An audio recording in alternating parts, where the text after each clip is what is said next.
of the many names that Shiva is referred to. Soma is one of the important names. Soma literally means intoxication.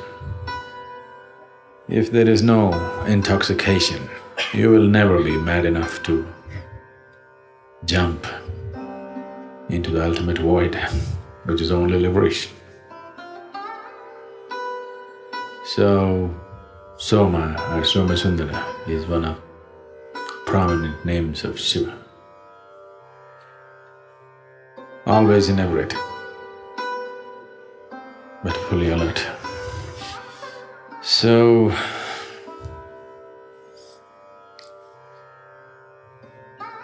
the story goes like this. Shiva was sitting near Kailash in a completely inebriated state. The news spread all over India that there is a man sitting, so magnificent a man that slowly year after year, people started making the pilgrimage. There was a girl who was a princess in the Himalayan kingdom. Her name was Parvati. And when she heard this, she said, I want to go and see him. The moment she set her eyes upon him, she just so completely overwhelmed by him. She said, if I marry only this man. Then somebody else played a conspiracy and he decided to get married. A big wedding was organized. Anybody who is anybody is there. The bride is all decked up, everybody is waiting for the groom to come. And the groom came. Shiva walked in, ash-smeared, dreadlocked, fully inebriated. And all his friends, these goblins and demented beings, making all kinds of noises. Parvati's mother Meena saw this man and his friends, and when she thought that her daughter is going to marry this man, she just fainted and fell.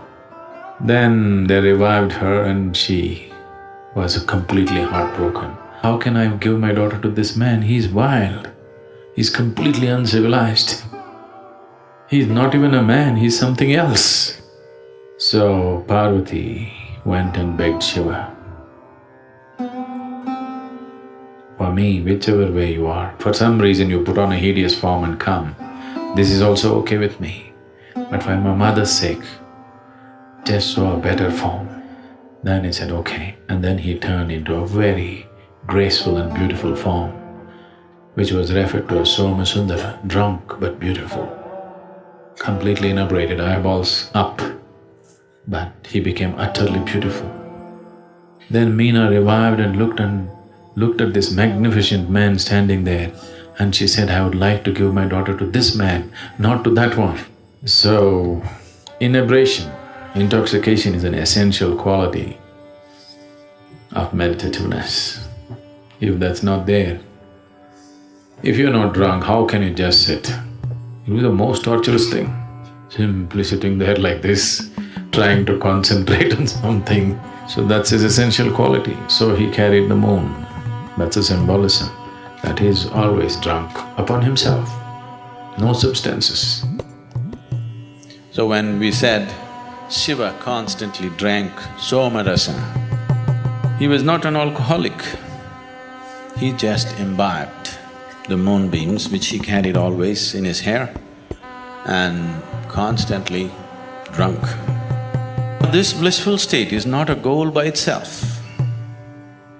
These blissful states eliminate the fear of suffering.